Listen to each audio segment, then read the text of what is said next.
할렐루야. 네. 어떤 두 사람이 한참 논쟁을 벌이고 있었습니다. 다름 아니라 꽃을 선물하면 준 사람이 행복할까, 받은 사람이 행복할까라는 것이었습니다.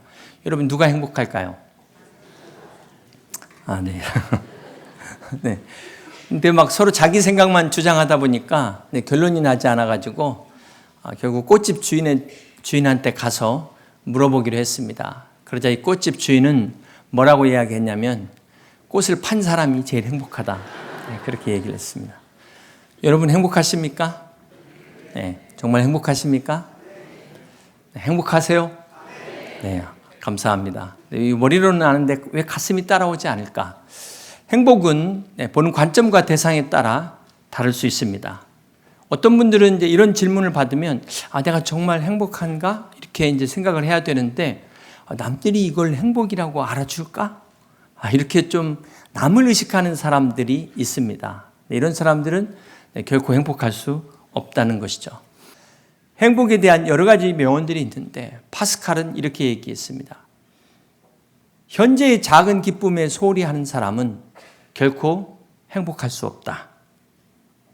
또 이건 누가 얘기했는지 출처를 찾을 수가 없지만 행복은 기쁨의 강도가 아니라 빈도다. 네, 이런 이야기를 했습니다. 그런데 제가 여기서 한 가지 생각해 볼 것은 이런 행복에 대한 많은 정의가 있지만 죄로 인해 타락한 인간의 본성, 오염됐잖아요.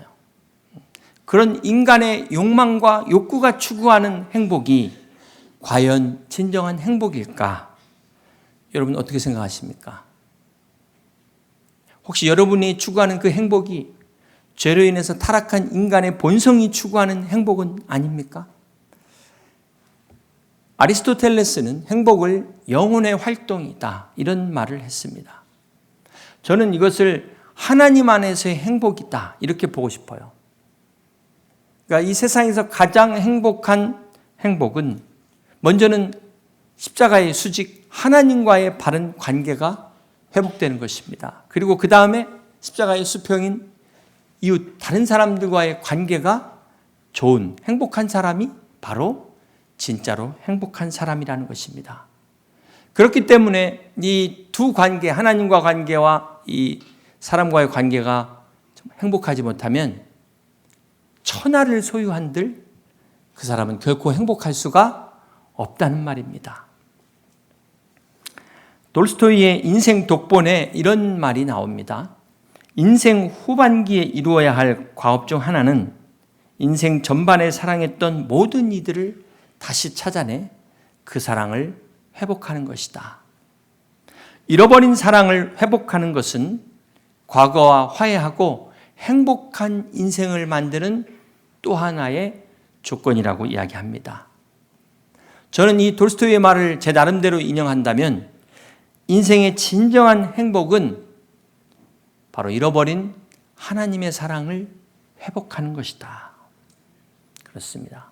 사랑하는 성도 여러분, 성경은 인류의 시작인 아담부터 수천 년 동안 행복한 인생에 대하여, 삶에 대하여 소개하고 있습니다. 하버드 대학에서 몇십 년 동안 종단 연구한 것보다 더 확실하고 더 권위 있는 것이 하나님의 말씀 성경인 것을 믿으시기를 바랍니다. 성경에 나오는 수많은 사람들의 공통점이 있어요. 그것은 바로 하나님 안에서 하나님과 교제한 모든 사람은 인종을 초월해서 시대를 초월해서 다 행복한 삶을 살았다는 것입니다. 그러나 반대로 하나님을 떠나 하나님과 단절된 모든 사람은 모두가 다 불행한 삶을 살았다는 것입니다. 성경이 바로 그것을 증거하고 있습니다. 증명하고 있습니다. 사랑하는 성도 여러분, 인간이 죄인이라는 것은 한마디로 인생은 불행하다는 것입니다. 죄인이 뭘까요? 하나님을 떠나서 자기가 주인된 인생이잖아요. 자기가 주인된 이 죄인의 인생의 결론은 불행할 수밖에 없어요. 그러나 그리스도가 내 인생의 주인이 될 때 비로소 우리는 그 안에서 그리스도와 함께 행복할 수 있다는 사실입니다. 그렇습니다. 그러므로 오늘 저와 여러분의 행복은 그리스도 예수 안에서 시작되는 것입니다. 혹 이 시간 나는 아직 행복하지 못한데 이런 생각을 가지신 분 계신다면 잃어버린 하나님과의 그 사랑을 회복하시고 그리스도 안에서 새롭게 행복한 삶을 시작하시는 여러분 다 되시기를 주님의 이름으로 축복합니다. 오늘 주제가 행복입니다. 우리가 아무리 잘 살고 또 잘 먹고 잘 입고 지금 여러분 막 그 마음의 소원 그거 다 이루어진들 과연 행복할까요? 어떻게 생각하십니까? 불로초를 구하며 영생을 꿈꿨던 중국의 진시황 49의 세상을 떠났습니다. 더 이상 정복할 땅이 없어서 울었다던 알렉산더 대왕은 33세 세상을 떠났습니다. 지금까지 역사상 어느 누구도 죽음을 정복한 사람은 없습니다. 모든 사람은 다 죽음 앞에서 겸손할 수밖에 없습니다. 철학자 하이데거는 인간은 죽음을 향해 가는 존재다 그렇게 이야기했어요. 그러면서 인간이 죽음에 대하여 세 가지 모르는 것과 세 가지 아는 것이 있다 이렇게 이야기했습니다. 우리가 죽음에 대해서 세 가지 모르는 것은 언제 죽는다는 것을 모른다는 것입니다. 또 어디서 죽느냐를 몰라요. 어떻게 죽을지도 모른다는 것입니다. 그런데 분명하게 아는 것이 있습니다. 우리가 반드시 죽는다. 그리고 우리가 죽을 때 사랑하는 우리 가족들도 함께 죽지 않는다. 마지막으로 아무것도 가지고 가지 않는다. 그런데도 신기한 것은 이렇게 죽는다는 것을 알면서도 안 죽을 것처럼 산다는 거예요. 저도 제 다이어리에 보면 1년 후 계획이 지금 다 잡혀 있는데 마치 우리가 내일 일을 모르는데 영원히 살 것처럼 착각하면서 산다는 것입니다. 사람이 참 똑똑한 것 같지만 어리석은 것이 인간이다. 오늘 제가 너무 시리어스한 이 주제를 말씀드려서 너무 무거운 내용이라 여러분 좀 마음이 무거우실지 모르겠습니다. 근데 여러분 한번 생각해 보세요. 어떤 사람이 평생을 걱정과 고민 없이 살아요. 행복할까요? 그런 사람이 이제 죽었다고 생각해 보세요. 그리고 한 번도 죽음에 대한 고민 없이 하나님 앞에 딱 섰어요. 그 심판대 앞에 섰습니다. 얼마나 두려울까요? 얼마나 무책임한 인생이 되겠습니까? 그렇기 때문에 이 죽음에 대한 걱정 없이 사는 것이 결코 부러워할 것이 아니라는 것입니다. 이것은 마치 도살장 가기 위해서 막 잘 먹이고 막 잘 재우고 하는 그 소나 돼지와 다를 바가 없다는 거예요. 행복한 삶을 원한다면 반드시 이 죽음의 문제에 대해서 고민해야 된다는 것입니다. 우리 말 중에 보면 죽살이라는 말이 있습니다.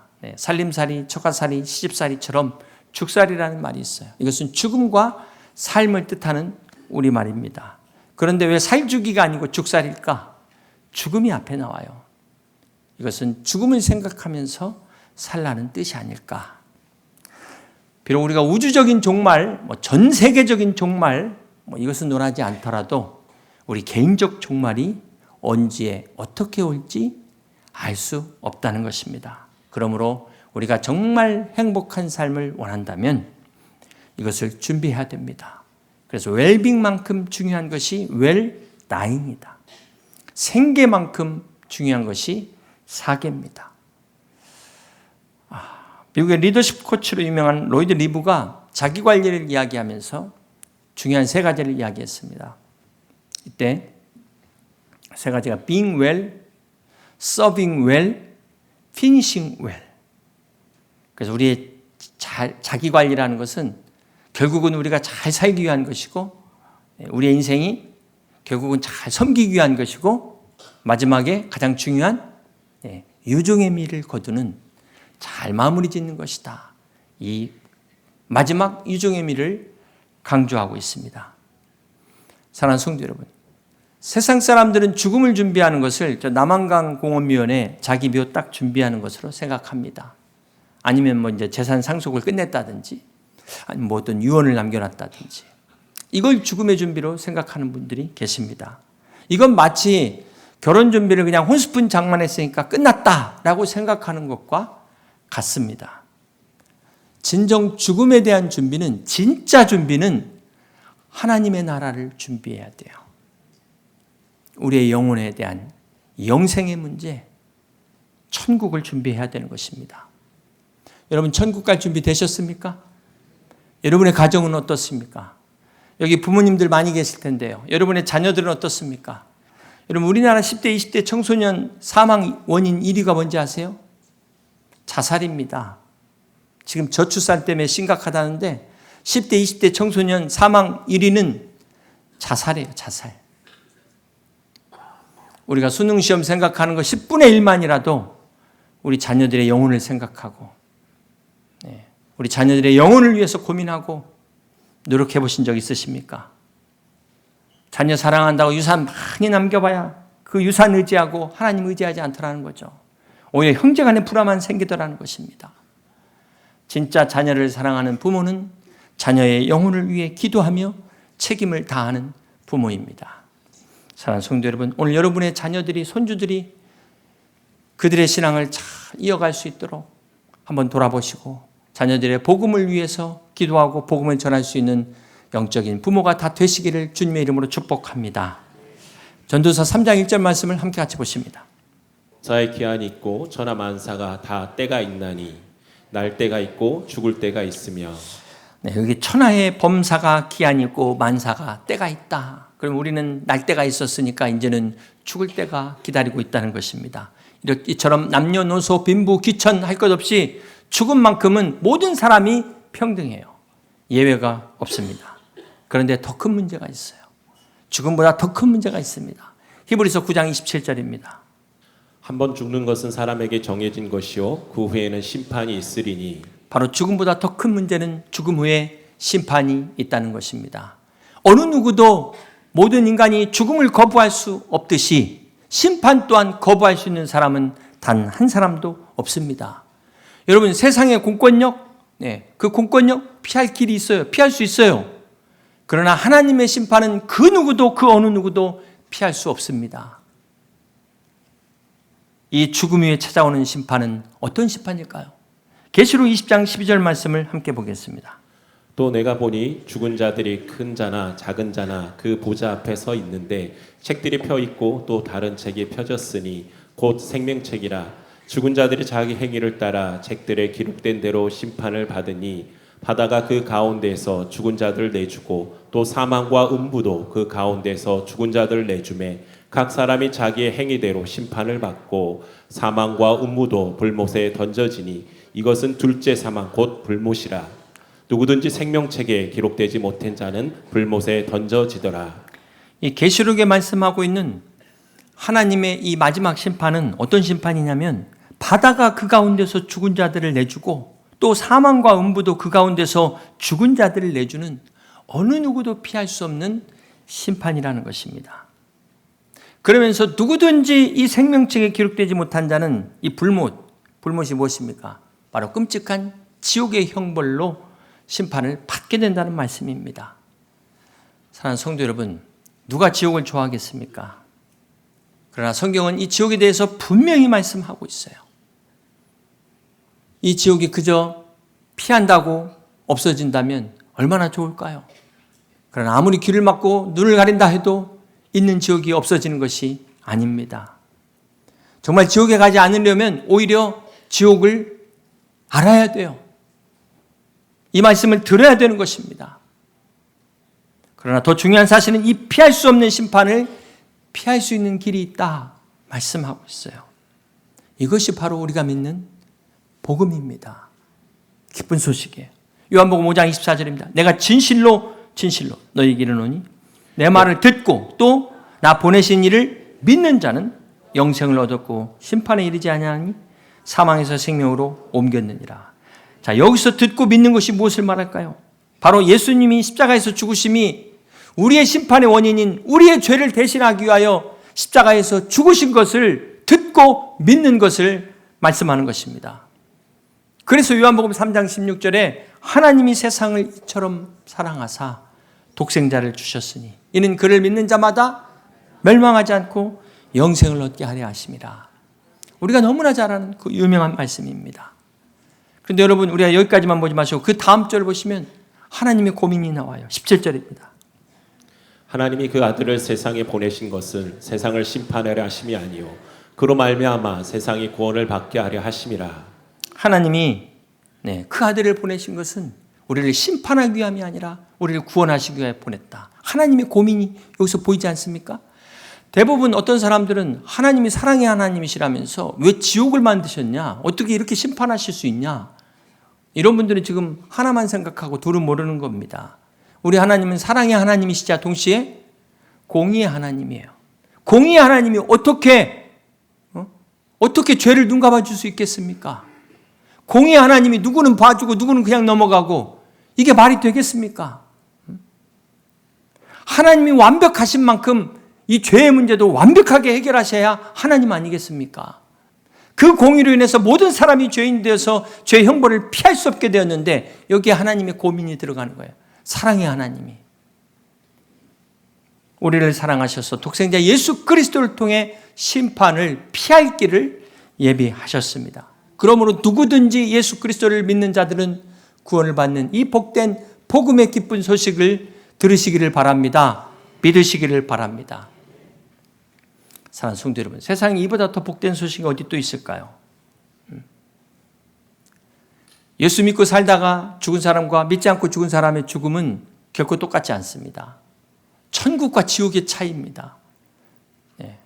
그래서 우리 믿는 사람들의 이 천국 환송 예배는 축제가 돼야 돼요. 축제가. 조건이 그냥 믿기만 하는 겁니다. 믿기만. 이런 은혜가 어디 있습니까? 이게 바로 하나님의 방법이라는 거예요. 하나님께서 왜 하고 많은 방법 중에 이런 방법을 택하셨을까? 만약에 구원받는 걸 더 어렵게 했다면 더 많은 사람들이 믿었을 것 같아요. 너무 쉬워서 안 믿는 거예요. 너무 쉬워서. 오늘도 우리가 이 구원의 은혜를 깨닫는 여러분 다 될 수 있기를 주님의 이름으로 축복합니다. 하나님은 이런 믿음의 사람을, 겸손한 사람을 찾고 계십니다. 사랑하는 성도 여러분, 성경을 보면은 죽음 직전에 이 커트라인에 아슬아슬하게 구원받은 사람이 나오죠. 바로 십자가상의 강도입니다. 이 강도가 우리에게 주는 교훈이 있어요. 누가복음 23장 40절을 같이 보시겠습니다. 하나는 그 사람을 꾸짖어 이르되 내가 동일한 정죄를 받고서도 하나님을 두려워하지 아니하느냐.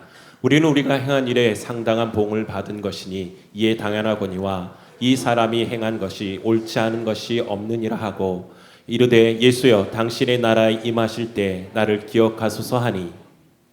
이 강도가 참 염치가 없는 사람이에요. 당연히 이렇게 십자가에 사형당하는 게 마땅하다 그래놓고는 나 구원해달라는 거 아니겠습니까?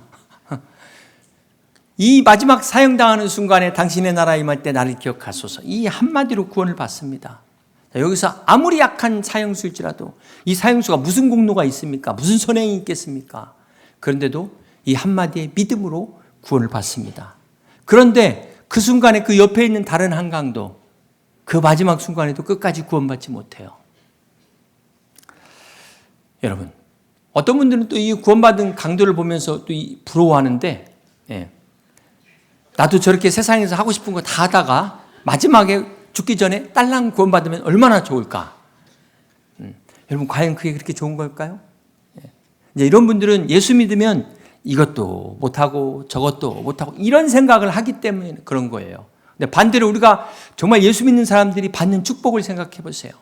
이 은혜의 깊이를 한번 생각해 보세요. 하나님이 주시는 이 위로, 하나님의 인도하심, 이 보호하심, 이 기가 막힌 이것들을 생각할 때 이건 정말 비교의 대상이 가치도 되지 않습니다. 게다가 계시록 22장 12절 보실까요? 보라 내가 속히 오리니 내가 줄 상이 내게 있어 각 사람에게 그가 행한 대로 갚아주리라. 오늘도 여러분이 믿음으로 기도하고 그 영혼의 전도를 위해서 그 수고한 것, 그 소자에게 물 한 그릇 대접한 것까지도 주님은 기억하시고 갚아주신다고 말씀하셨어요. 하늘의 상이 있음을 믿으시길 바랍니다. 그런데 이 강도를 부러워할 게 뭐가 있냐는 거예요. 천국에 가서 보면 딱 이 강도가 눈에 띕니다. 벌거벗은 구원을 받은 사람이에요. 구원은 받았는데 똑같은 구원이 아니라는 거예요. 부끄러운 구원이 있다는 것을 아시길 바랍니다. 여러분, 지옥은 부끄러운 구원이 아니에요. 아예 구원을 못 받은 불못의 형벌입니다. 그런데 천국에 구원이 있는데 부끄러운 구원이 있다는 거예요. 부끄러운 구원. 지옥은 안 갔는데 창피하게 영원히 살아야 되는 거예요. 영원히. 이것 또한 심각하게 고민해야 될 문제예요. 우리가 이 땅에서 잘 살기 위해서 그렇게 노력하는데 영생을 얻는 천국에서 지옥 안 갔으니까 끝이 아니라는 것입니다. 사랑하는 성도 여러분, 또 하나 중요한 것은 구원의 기회는 오직 살아있을 때만 가능하다. 구원의 데드라인이에요. 죽은 이후에는 더 이상 구원의 기회가 없는 것입니다. 이 구원받은 강도는 마지막 기회, 절호의 기회를 붙잡았어요. 그런데 반대로 이 마지막 기회를 끝까지 놓친 불쌍한 사람도, 영원히 불쌍한 사람도 있다는 것입니다. 오늘 저와 여러분은 이 마지막 기회를 끝까지 붙잡을 수 있는 여러분 다 되시기를 주님의 이름으로 축복합니다. 베드로전서 1장 9절은 믿음의 결국 곧 영혼의 구원을 받음이라. 영혼이 구원받지 못하면 여러분의 믿음은 아무 소용이 없습니다. 믿음의 구원은, 영혼의 구원은 곧 우리 믿는 자들의 행복이라는 말씀입니다. 오늘 여러분 모두에게 이 행복 함께 하시기를 주님의 이름으로 축복합니다. 세상이 말하는 복, 해피니스의 어원은 해픈에서 왔어요. 우연히 온 겁니다. 그러다 보니까 불행도 우연히 올 수 있어요. 그러나 하나님이 우리에게 주시는 복, 이 하나님의 축복은 블레싱입니다. 블리드, 피를 흘리다는 어원에서 왔어요. 오늘 우리가 누리는 이 하나님의 축복은 예수님이 십자가에서 피 흘리심의 대가를 지불한 축복이라는 것입니다. 우리가 공짜로 믿기 때문에 얻는 것이지만 하나님은 독생자를 십자가에 죽이시는 대가를 치르시면서 우리를 구원하시고 우리를 축복하신 거예요. 그렇기 때문에 우리는 결코 이 축복을 빼앗겨서는 안 되는 것입니다. 결코 뺏길 수 없는 축복인 것입니다. 이 진정한 행복을 누릴 수 있는 여러분 다 되시기를 주님의 이름으로 축복합니다. 그러므로 신명기 33장 29절에 말씀합니다. 이스라엘이여 너는 행복한 사람이로다. 여호와의 구원을 너같이 얻은 백성이 누구냐? 그는 너를 돕는 방패시요 내 영광의 칼이시로다. 내 대적이 내게 복종하리니 내가 그들의 높은 곳을 밟으리로다. 그렇습니다. 우리 그리스도인들은 비록 오늘 우리가 세상을 떠난다 할지라도 우리에게는 영원한 하나님의 나라의 소망이 있음을 믿으시길 바랍니다. 그러므로 우리는 내일 주님이 온다 하실지라도 오늘 하루를 기쁨으로 살아갈 수 있는 행복한 사람입니다. 우리는 내일 종말이 온다 할지라도 오늘 하나님의 부르심의 소명을 따라 살아갈 수 있는 그리스도인들, 이들이 바로 세상이 감당하지 못하는, 죽음도 어떻게 할 수 없는 종말론적 신앙을 가진 우리 성도의 삶인 것을 믿으시기를 바랍니다. 이 행복을 누리시는 여러분 다 되세요. 그리고 한 가지 기억해야 될 것은 이 행복을 주신 주님께서 우리에게 말씀하십니다. 가서 너도 이와 같이 전하라. 이 행복을 나누라고 말씀하십니다. 세상의 행복은 나눌 때 줄어들어요. 그러나 주님이 주시는 행복은 나눌 때마다 더 커지는 행복입니다. 이 놀라운 비밀을 깨달으실 수 있기를 바랍니다. 바라기는 예수 그리스도 안에서 여러분 다 구원받고 정말 행복하시기를 바랍니다. 행복한 삶을 통해서 여러분 가는 곳마다 행복의 전파, 행복의 전도사 다 되시기를 주님의 이름으로 간절히 축원합니다.